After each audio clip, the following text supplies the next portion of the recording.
Hello and welcome to another episode of the VR Untethered podcast, where we are untethered from reality, both in reality and in virtual reality.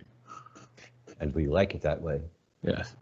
I'm not Brad, that's not Josh, and together we are going to launch right into our highlights at the same time. On the count of three, what? No. Brad, what are your highlights of the week? My highlight of this week would have to be Until You Fall. Okay. I don't want to fall. Well, then you shouldn't play this game because it's guaranteed to make you fall. It's addictive. I mean, really addictive. As one reviewer called it, brutally addictive. And it is. My arms are hurting. I'm sure I will have muscles at the end of this game, but it is. You don't already have muscles? I do. How are you moving the controllers if you don't have... By the power of my mind. Oh. So you have to play Star Wars first, where you learn the Jedi powers before you can play Until You Fall. Correct. Oh, it would really help. I would love to have that dojo in there. It is a brutal game. It's really right up there with all of the best games that have been released on the Quest so far.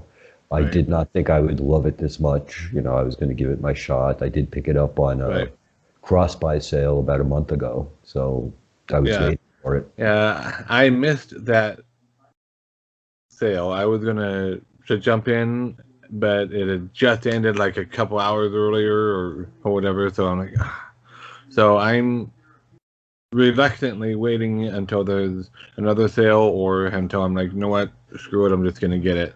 So, but I have played it on the free weekend ones a while back, and yeah, it was excellent. I obviously have not played the Quest version, so I can't directly comment on the difference in the graphics, so there is a difference.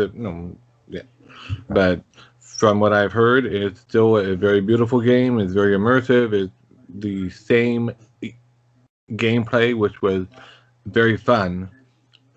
Yeah, I'm looking forward to when I can get it too. You know, that's the thing. It is the kind of game where you know, I know there's a few, but it's always like just one more, just, you know, like in Death Unchained or a few of those games where it's just one more run. You know, your battery dies 2 hours later, and it's like, oh, I guess it's more than one run.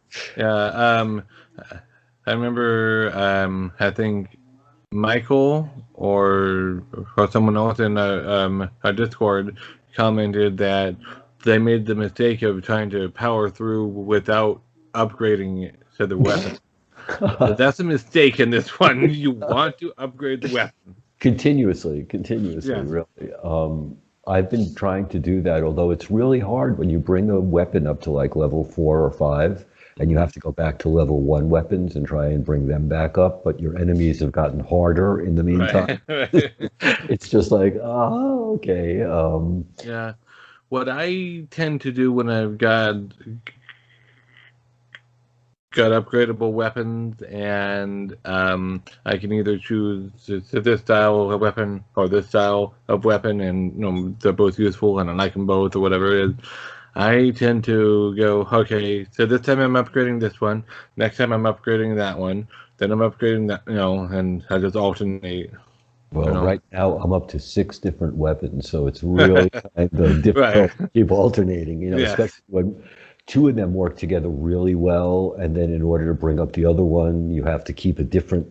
It really is like a strategic game. It's not just hack and slash, which it is to the point of dying, but it's also strategic. And as far as the graphic downgrade, I think I'm better without the kind of graphics I was seeing from the Rift, because as it is, it's a fast-moving game, and it's confusing watching the other enemies, especially when you're fighting more than one.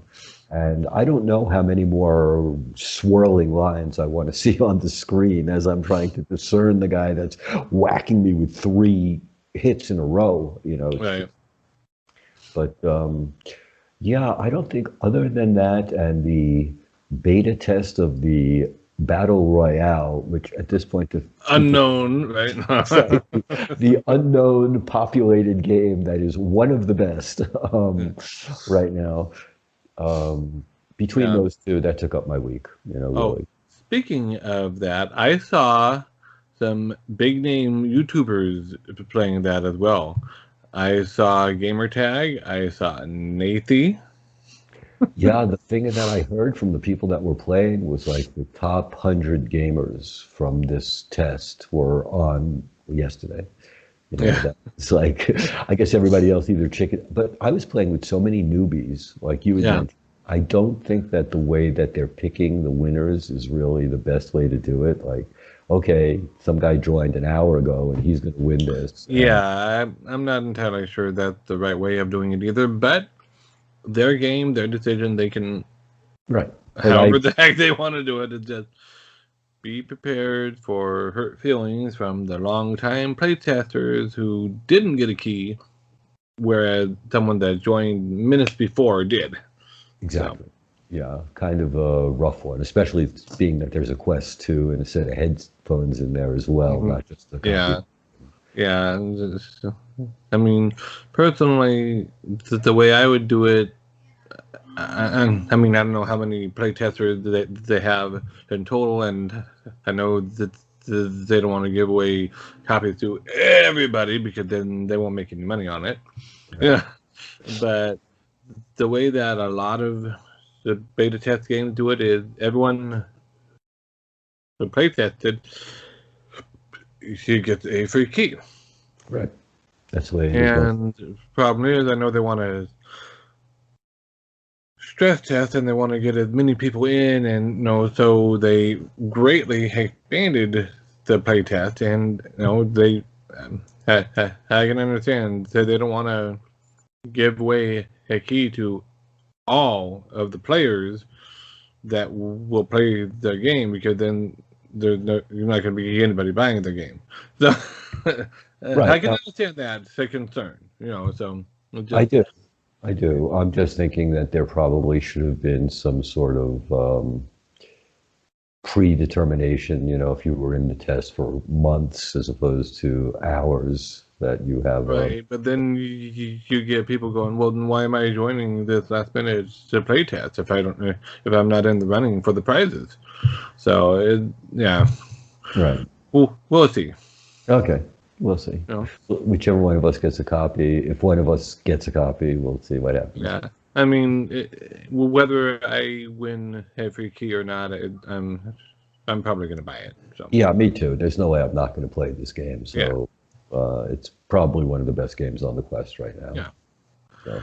All right. So moving on to my highlights. My biggest, well, not the biggest, but one of the highlights is my son has gotten into Among Us, which is all over the place right now. You can't really avoid it. In case you are living under a rock that's underneath a rock that's inside of a cave that's underneath another rock, it's basically trouble in terrorist town sort of the gameplay. One person or two or three, depending on how the server has set up, is an imposter or a traitor, and he can sabotage and kill. And then you have to figure out who it is. And you're the cute Fall Guys looking characters running around on the screen, trying to complete tasks on a spaceship environment. So it's kind of like Space Team, Star Trek Bridge Crew, in that sense. Everyone's doing a task and fixing things and whatnot.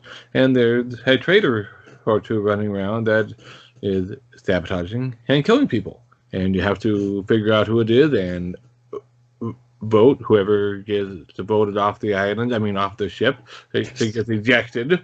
And if you're right, you win. If you're wrong, you go back to doing your task and all that, and then there's another vote later on, and But what about the guy who's ejected? Is he permanently ejected, even if he was? He is a ghost and can continue doing tasks, but he can't vote, and he can't type it to say, "Hey, so and so killed me." Okay, I guess unless you have a medium who's doing a seance, it would be difficult to get. Yeah, yeah. Now, how this ties in with the VR is I went and I tried out the Rec Room version of Among Us. It has only got one of the 3 levels available right now in there, but it's pretty good. You would put on a Among Us outfit, and so your name tag is not visible over your head during the actual gameplay. One of you is the traitor, or the imposter rather, and the imposter can see further out than the non-imposters can. Okay. And like the gameplay, but in VR. And so I am looking forward to when I get a chance to play that with my son, because he has been enjoying it a lot on the official version on the iPad, and I think he'll enjoy this version too. Yeah, people gave it a very good review on. Yeah. They said they did a great job remaking the game. Yeah, I would agree. It seems like a pretty simple, graphically oriented game. So. Yep. But the idea is great. I love it. Yeah. Yeah. So now we have new releases. Until You Fall. I think we already spoke about that one a little bit. So, well, unless there's anything more you want to say about it.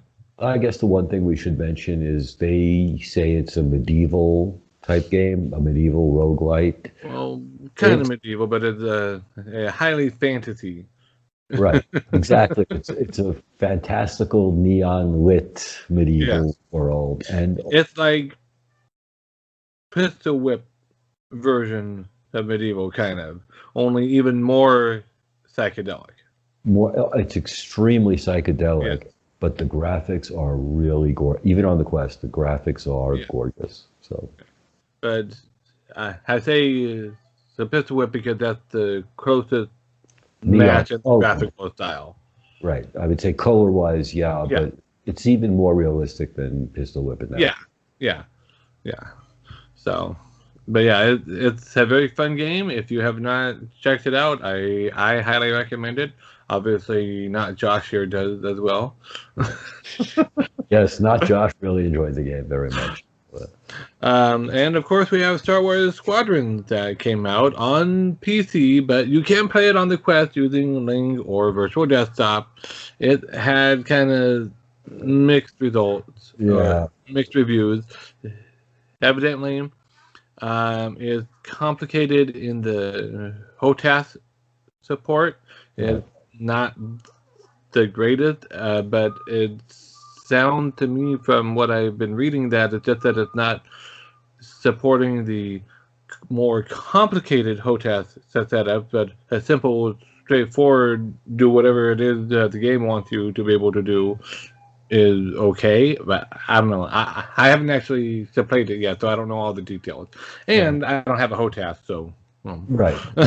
I've been reading a lot of people complaining about performance issues with the game, which would make sense because at some point you're going to have a ton of ships on the screen, and that is going to wipe out virtually anything. All the particles from ships blowing up, and Right. And also the fact that they didn't include support for the native controllers is really kind of stupid. Yeah, I mean, if you're using Virtual Desktop, you can use the native controllers because Virtual Desktop lets you emulate a gamepad with the controllers.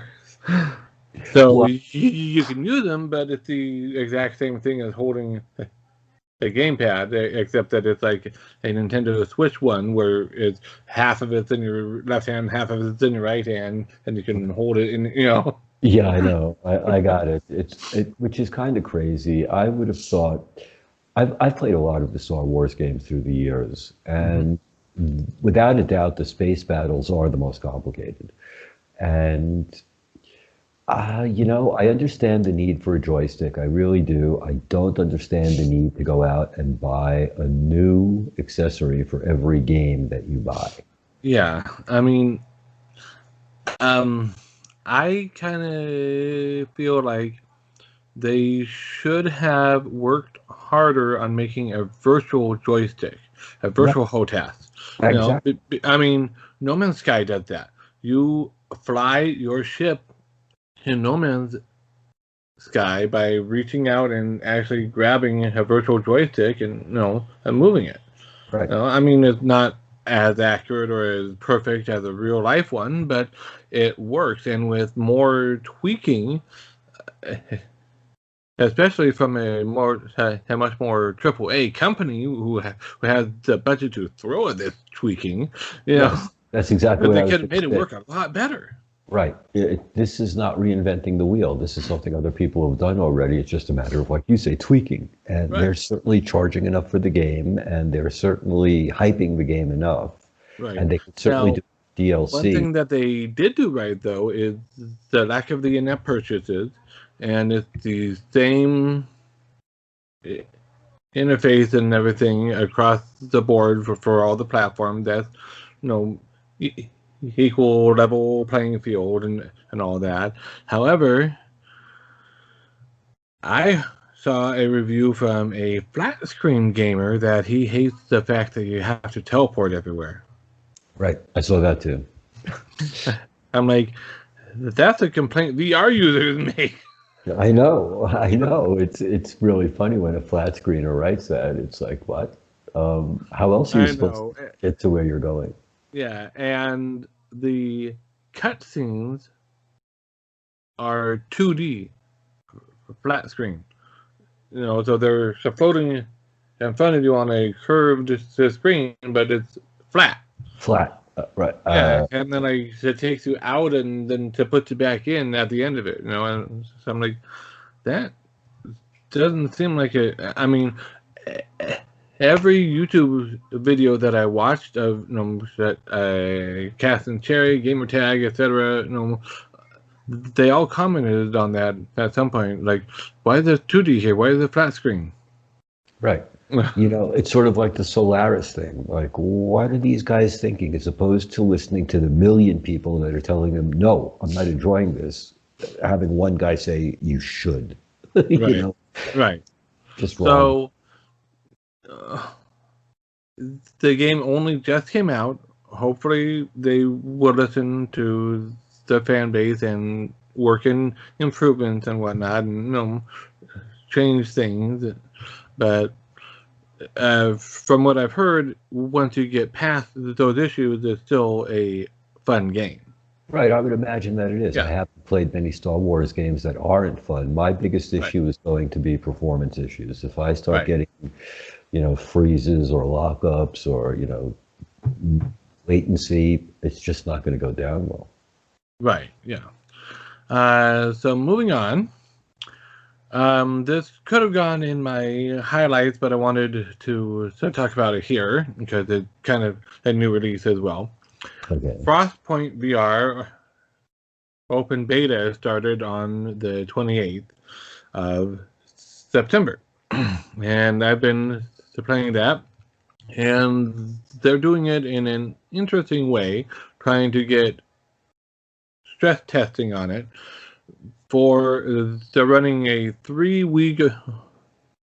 open beta, and every week the first 3,000 players that reach 10 matches or more will earn a key to the full game on release. Right. So they're giving away 9,000 keys over the course of the 3 weeks, potentially if 9,000 or more people play. Yeah, I have my doubts. I played Frostpoint when it first came out, when it was a closed beta, Mm-hmm. and I don't know how much it's been improved upon. It was okay when I played it. like 6 Yeah. months, 7 months ago. It's fun. It kind of reminds me of Tribes, but without the skiing. If you know what that is. Yeah, I do. Yeah, and if you are watching and you don't know what that is, it's where you run down a hill and you're jumping as you go down, and then at the bottom of the hill there's another little up incline, and you hit that, and then you jump off of there and you fire your jetpack at the same time, and you can travel clear across the map in one big jump. Everybody loved doing that. Oh yeah, well let's face it, flying is the big thing in VR. We Yeah. haven't simulated that any other way yet. So Right. Now, Frostpoint does not have that, no. which I wish it did. That'd be awesome. Yes. But it's, I'd call it kind of a MOBA style game. Okay. Because both teams start in a spawn area with the door locked until the countdown ends, and then you are released. You earn currency as you go on in the game by staying alive, by doing damage, etc., and then you use that to buy bigger and better weapons. Unfortunately, you don't keep the weapons when you die because they are able to be grabbed by the enemy off of your corpse. So when you respawn, if you don't have enough currency built back up to repurchase the weapon that you just had, you're left with just the starting pistol. So yeah, that's pretty common in a lot of games. Though. Yeah. Reloading is a little tricky because in a lot of games there's flexibility in the reloading. I don't have to go here to reload. I can just grab anywhere on the slide and right, and do that. But putting the magazine in, I can grab the magazine and put it here and it'll go in. So it's really flexible on putting the magazine in, but on the slide, it's like you have to be literally this tight an area. And I always bump at the ring on my controller. Yeah, they have to make the hitbox a little bigger. Yeah, but it's also got adjustments for a lot of that stuff in the options. I just haven't played around with that much. The one drawback that I would have to it is the enemies in it, because one of the key selling points of this is it's a player versus enemy game. The enemies can be ignored. Pretty much. They're not a threat. You can just run right past them and ignore them. Yeah, I know. At the beginning, you don't. It's only when you realize there's zombies that are not going to move after you that you go like, yeah, what is that doing here? They're not very powerful AIs. And there are people in the Discord asking for them to be made more dangerous so that it's more of a threat. Because otherwise, it's just a standard MOBA-style first-person shooter. Capture this point, that point, that point. Hold it. Because right now it's only got 2 game modes: a team deathmatch and a capture and hold the 3 objectives. Right. And it's got 3 or 4 maps. The environments look cool. They're big, so once you have captured a point, you can redeploy to that point instantly from your base rather than having to run all the way out there again. So right, that helps. But the maps are pretty huge. They're ridiculously huge. They remind me of Contractors when we first started playing that. You'd have 4 people on a map that could hold 1,000 people. That still fun. It's like, okay. But it is fun. If they tweak the enemy strength, if they get the controls and the slides a little bit better and whatnot, I think it could do well. Right. It would do even better if they optimized it so that it could run on the Quest or the Quest 2, because then it would sell like hotcakes. Well, that's just it. You can see how many people are working on Quest 2 now and upgrading their existing games. And those that are, will be in the game. Those that aren't, I'm rather skeptical of. Right. If you haven't begun upgrading, you're in for a surprise because what is it? A week and a half we're going to be having the Quest 2, and it's like week and 2 days. Okay. It's the official release, October 13th. Right. Which according to Amazon is the day I'm getting it. Yeah. So, all right. Well, if you want to check it out, I believe that the open beta is still available for a sign up. So feel free to look into that, check it out if you want. Moving on to The Walking Dead Onslaught. Ooh, yeah, that gets really great reviews, huh? Moving on. Sarcasm there? Just a bit, just a wee bit. Yeah, people have been panning this game. Yeah, I haven't seen one review that went, this game is good, much less great. Right. I heard someone say you can kill all the zombies with nothing but a pocket knife. Right. You can go through the game and just have a pocket knife and win. Servios, what has happened to you, Servios?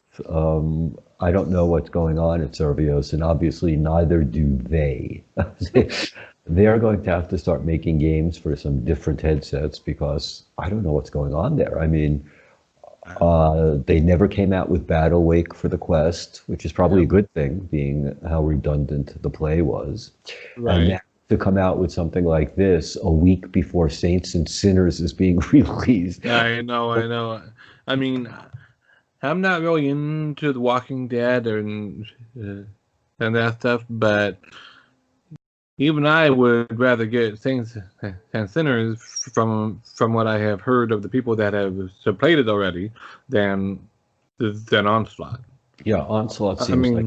Saints and Sinners, it sounds like an incredibly long, incredibly complex game with multiple possible endings, all depending on what you do or don't do. I mean, Michael said that he accidentally let the VIP person get killed, the little girl or whatever that you're supposed to be saving.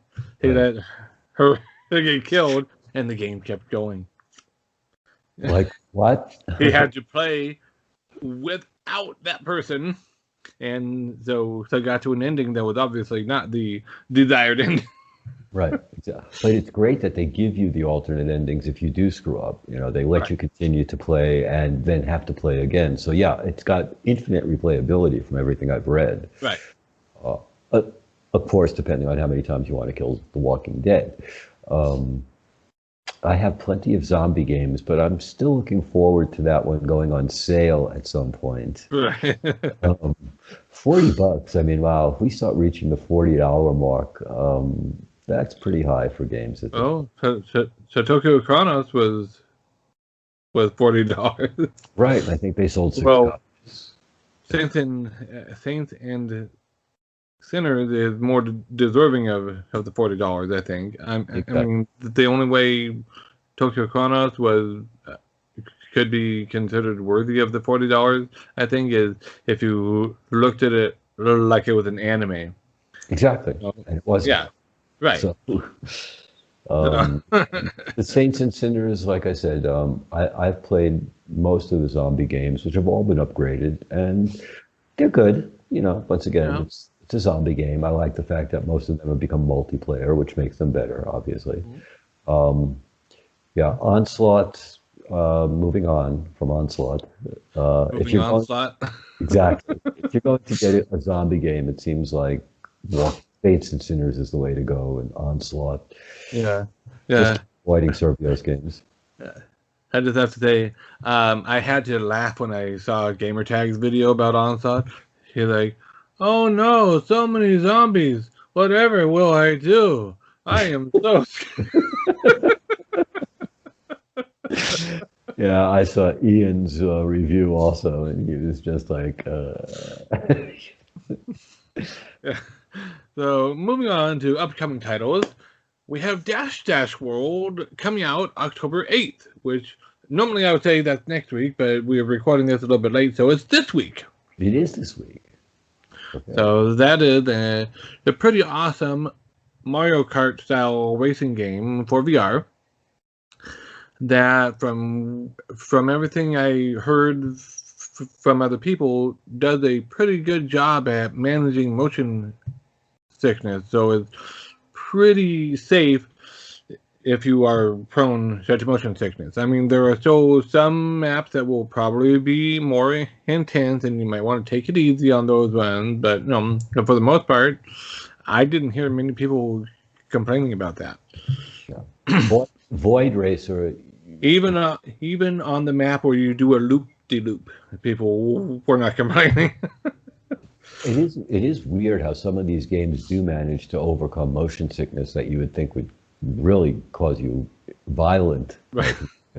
And other games don't seem to have that ability. They just a little bit of movement can throw you off, and your inner ear. Yeah, I'm not entirely sure what the secret sauce is there, but yeah, I mean, you would imagine Echo Arena would cause a lot of motion sickness, but I think part of why it doesn't is because everything is so far away from you that you don't get the stuff going by you, you know? Well, Deathlap caused me some motion sickness, which was unnecessarily caused. You know, that's the thing, is it could have been a great game even without some of the really violent motion around there. But yeah, it looks like a good game. Everybody seems to enjoy it. The graphics are good, like you said, Mario Kart style. Yeah, we don't have a price for it yet, but I'm gonna say it's probably going to be between $14.99 and $19.99. That's probably the price it's going to come out at. It could be as much as $24.99, but I think it's going to be more in the $20. But I could be wrong. I guess that depends on whether they do the in-app purchases or not. Right. So, another upcoming title we have is David Attenborough's Micro Monsters on Oculus TV. This is the first time that I've seen advanced notice of something coming out on Oculus TV. So I thought it worthy of putting in here. So well, they did say that if you're watching it on the Quest 2, you can watch it at 1090. It's 8K, 90 hertz, and absolutely no screen door effect. Yeah, it should be amazing. It really. Yeah. And what this is it's a video about bugs. Right, exactly. You're like praying mantises and whatnot. So the really cool looking bugs. And David Attenborough is a great narrator and whatnot. So it should be fantastic. It really is. Moving on to the news. Wow, this was quick. Go ahead. The debate over virtual desktop and the official store has flared up again because Guy Godin got an Oculus Quest 2 finally, and he has been working on optimizing virtual desktop for the Quest 2, and I'm not quite sure what prompted the debate again. If someone went, hey, wouldn't it be great if you could get on the Quest store now, or I don't know. But once again, it popped up, and Chris Pruitt, I believe, of Oculus, basically doubled down and said, I don't think any wireless solution for PC VR streaming is viable right now. And he gave reasons of nominalization, and variance in Wi-Fi setups. Stupid. Just In other stupid. words, he didn't give any real reasons.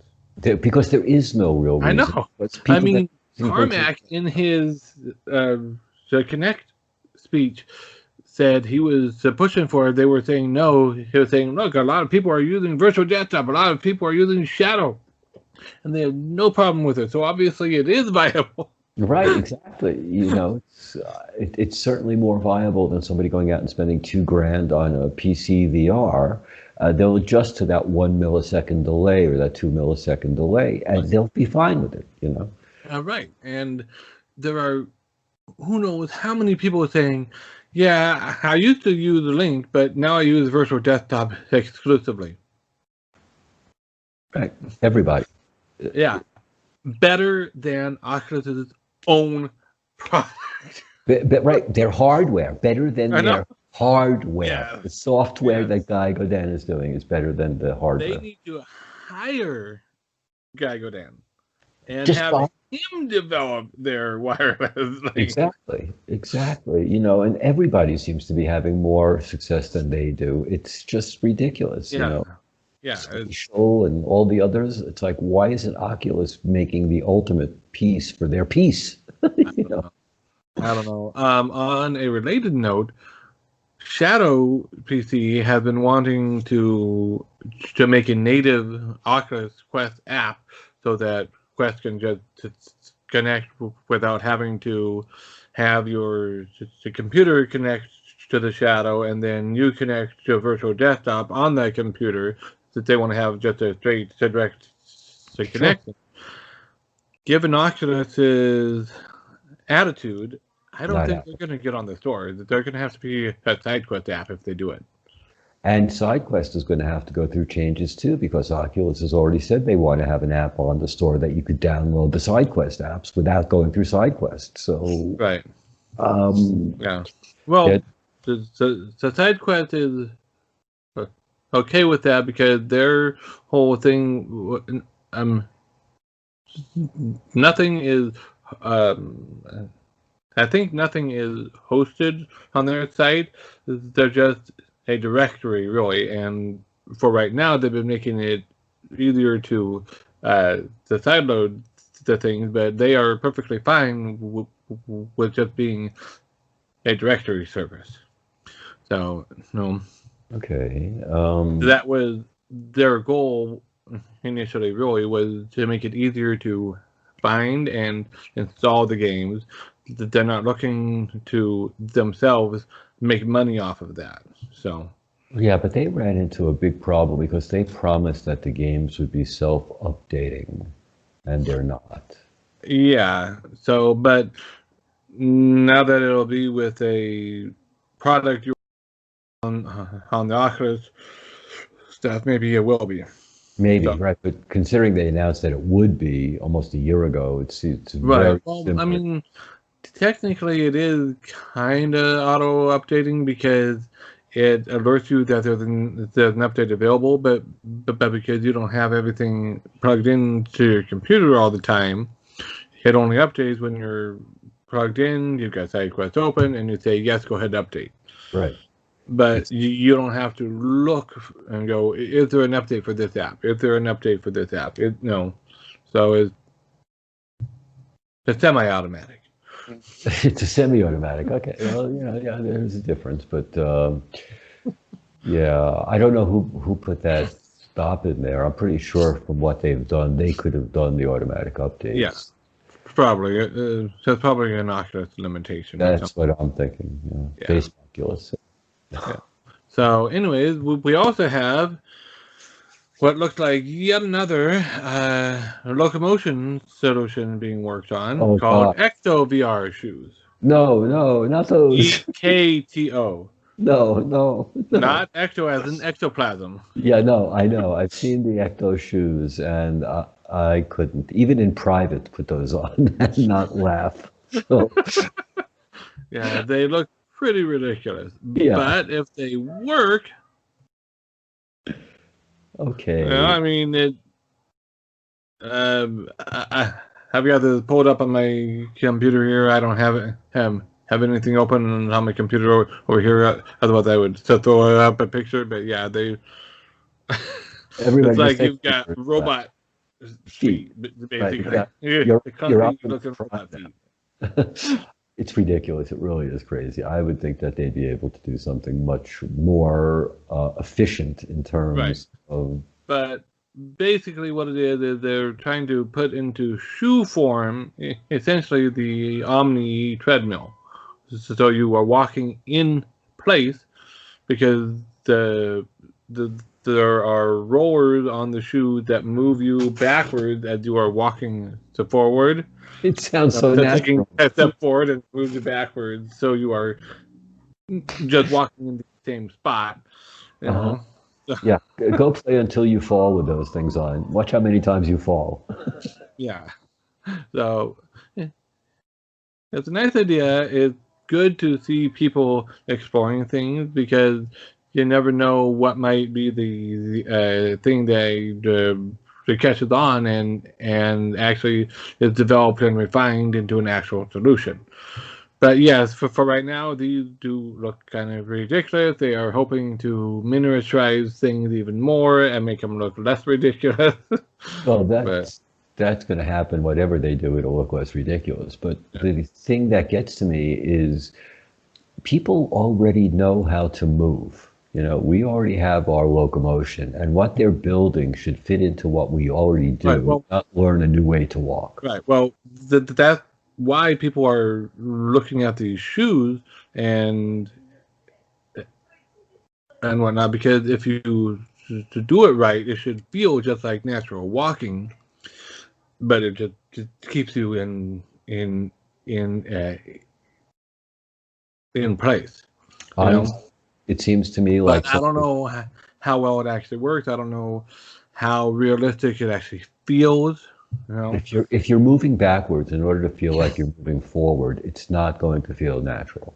Well, true, but if it's done at the right speed, it could be something that's not terribly noticeable that you have to be watching for. You Well, know, I to I don't me, know. It honestly, it it's probably gotta be better than the super slippery socks on the super slippery surface uh, okay, solution. It's got to be exactly. better than that. I'll give you that, but then they already have mats that you could buy for $30 that'll solve that problem.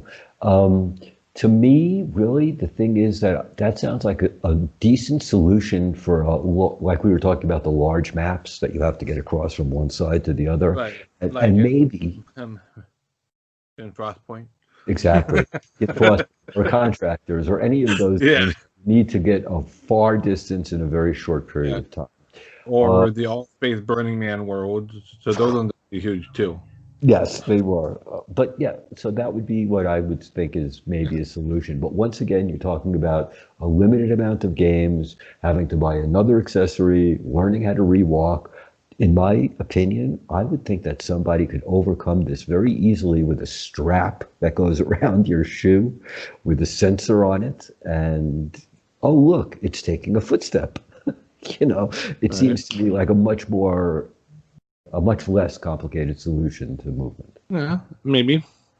So moving on, we have Galderma is using VR to train dermatologists in anatomy and all that stuff. So um, I know probably not the most glamorous VR news, but yet another industry that is benefiting from using virtual reality to train people how to do things, how to more accurately do things, teaching the underlying mechanics behind things better, retaining knowledge more. So, Yeah. Well, they also came out with an article about how AR is being developed for autopsy use. So you won't actually yes. have to cut into the body to see what's damaged, which is a little morbid, but a little more.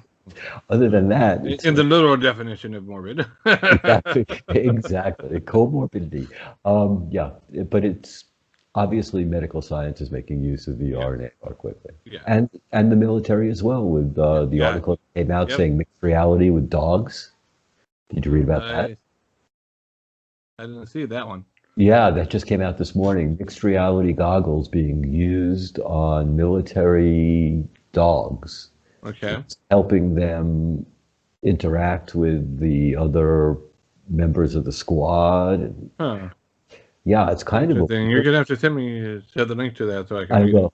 I'll send you the link. It just popped up this morning. It was like, what? Mixed reality goggles for dogs? Okay. Well, speaking of something else that just popped up this morning, Greg Rinaldi have Magic Leap have resigned and is moving to another as yet unspecified company. Yeah, I think he'll need those shoes to keep moving from company to company. Maybe. So, in other news, Inktober is upon us again, and there are already VR Rosie and the Savvy Life, and I'm sure others that I just haven't seen yet, posting their Dope Brush masterpieces on Twitter and Facebook and YouTube. And VR Rosie has taken to doing mixed reality now, so that you can actually see her painting her stuff and then exploring through it. So it's pretty cool. I'm gonna be jumping back in as soon as I'm able to. I know I'm already a few days behind, but I can catch up quickly. Okay. Yeah, well, if you could do it as fast as Rosie does, then you could get rid of the whole month in 3 days. So, Yeah. um, Also, if you haven't heard about it, Phasmophobia is a co-op PC VR game that is kind of what Ghostbusters VR should have been, but wasn't, and is actually scary from what I've heard. And they are evidently considering coming to Quest. It's not set in stone that they will. It's not a done deal, but there's evidence that they are looking into that. well, So there's only one headset really out there that's a competitor to the Quest right now, and that's going to be the HP Reverb, the new one that they're coming out with. right, And that one looks to be really, really fantastic. But once again, we're talking about a minimum $1,500 to $2,500 computer right, to be able to run that thing. yeah, And which means right off the bat, you could buy 6 Quest headsets and form your own club and yep. and This form your own arcade. exactly. So to me, that I'm excited by the fact that they could do these things, but I'm not excited by the fact that you're still going to have to invest the same thing that you did a few years ago and go $3,500 into PCV. Right. Yeah. The Quest is still more exciting to me in that respect. Yeah. In other news, McCord Air Force Base out in Washington State is using virtual reality the simulation for vehicle training. Now, from the pictures shown in the article, it didn't look so much like VR with a headset. They were just in a motion simulator with screens around them, but still that's in the virtual reality spectrum. And it allows for excuse me, the training on the large vehicles without actually going out in the large vehicle and risking the damage and burning fuel and all that stuff. So there is a lot they can do in the simulator, and then when they get out and they go hands-on with the actual large vehicles, they already know most of it. It feels familiar to them, and it's only the fine-tuned nitty-gritty stuff of instead of holding a controller in your hand or whatever, they do the actual thing with the actual fingers. Right. So it was sort of like when I went on the Banshee ride in Avatar. I'm ready to fly a Banshee now, but I have to find one. Right. Right. So that's always exciting, and for me, it was exciting because Washington State is where I am originally from. So, hometown stuff there. Right. Nothing big Microsoft, though, you know. Huh? Talking about Washington State, nothing big coming out of Microsoft these days, right? VR is also being explored for reducing nightmares.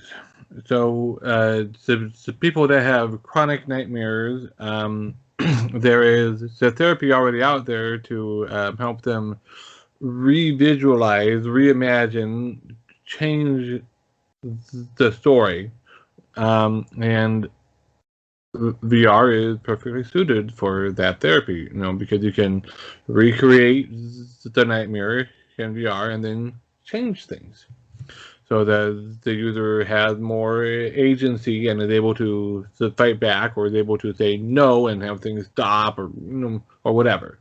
So how do they load the dream into this program? there weren't any real details about that in the article, but I would imagine that they either have to go and have a programmer on staff to program the stuff, or they've got elements that okay, I know this isn't going to exactly match, but you said there was a military-looking bad guy with a gun. Well, here's a military soldier out of our library, you know, Right, and instead of a gun, he's going to hold a bouquet of flowers, you know. So, you know. Okay, it's sort of like Dreamscape. This sounds very much like the old movie Dreamscape, and yeah, the theory is sound. I just don't understand how they're going to implement it, like I just said. So. Well, if you have a big enough library of the 3D assets and in which you can just pop things in, you know, I mean, I could, if I were more practiced at it, jump into Rec Room, create something in just an hour or two that is a playable experience and that has an enemy coming at you, shooting at you, and then all of a sudden it blows itself up or whatever. You know, I could, you know, you can do stuff of that nature, you know. Right. Or have what would normally be an enemy coming at you, but instead of shooting, it's wearing a hippie flower power tiara, you know, or something, you know. Right. Well, now we're back to Harry Potter, and you're making the what was the name of the creature that could imitate? Boggart? The Boggart, yes. It sounds like a Boggart, basically, at that point, you know. Yeah. So. But the point is, whatever app they are using for it has got to have the ability to pull from a library and then relatively easily, relatively quickly say, all right, so this needs to move here, this needs to move there, this, you know, pull the gun out of there, put a bouquet of flowers in, put balloons on top of the dog, or, you know, whatever, you know. Yeah, you have to determine what the psychological problem that's being caused by those elements in that person is. That's what I mean, is that it just seems very complicated for individual use case. Well, yeah, it is very individualized, yes, but VR is very useful for working with imagination, stuff like this, and you know, nightmares are imagination. So no, I get that part. I get. It's just. And speaking of giving people agency, is this lo-fi? Is this a what? Yes. Is this a lo-fi? Yes. Anti-Cleric, who is the developer behind Lo-Fi, is working on Agency, which is a game set in the Lo-Fi universe for the Quest. So there has been some kind of negativity about it because some people are like, oh, how are the people that have paid on it for Lo-Fi going to feel about him pushing that back until next year and instead working on the Quest title? You know, Well, here's the thing. If he's going to make money, he's going to have to work on the Yeah. Quest title in Yeah. order to make the lo-fi title come back in the type that he wants. So Yep. I understand that they That don't is want a good point. to, but Yeah. yeah, I can see why he would do it for sure. Yeah. So, but yeah, it's good that he is looking at the Quest, because I think initially he was not. He was no PC, only PC, but now he's looking at the Quest. Probably actually looking at the Quest 2, but Yeah. I was going to say, I believe that XR2 processor has changed a lot of minds very quickly. Yes. Yeah. I think you are correct on that.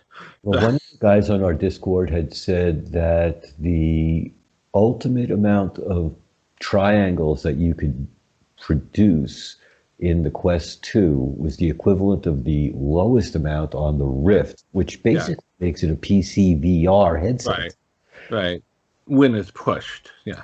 When it's pushed. But that upper limit is, I think that was the official upper limit, and the official upper limit is always lower than the actual. Right. They're saying that they could get it to 10 times higher than what they're giving as the official upper limit, which is amazing. I mean, well, that was true with the original Quest. It was capable of 90 hertz, but they didn't get the FCC certification for that, so they didn't run it at 90 hertz. But it is capable of that. I would wonder now if they would go back and try and get the older ones now certified for the 90s. So it's. I don't know. That would be pretty cool. I don't know if they will, but if they did, that'd be pretty cool. I agree. Although they might just drop it completely in favor of the Quest 3 and just keep. Yeah, that's probably actually more likely. I know. It just hit me. Fortunately. So, but yeah, it's so that brings us to the end of our news, and unfortunately, the end of our podcast. That was a quick one. Well, not the end of our podcast for all time, but the end of our for podcast today's podcast. For today. Yes. But it's been a pleasure, and subscribe, like, grab your friends, subscribe, make them like, make them subscribe, give them some sort of psychedelic tea if they need it. But yes, what? Yeah. You give them peyote? No. And then put them until you fall. That will be a trip. I can't imagine that. Oh, all right, so have a great day. Don't do anything that we just said except for like, subscribe, tell your friends. Have a great week. Bye. Bye-bye.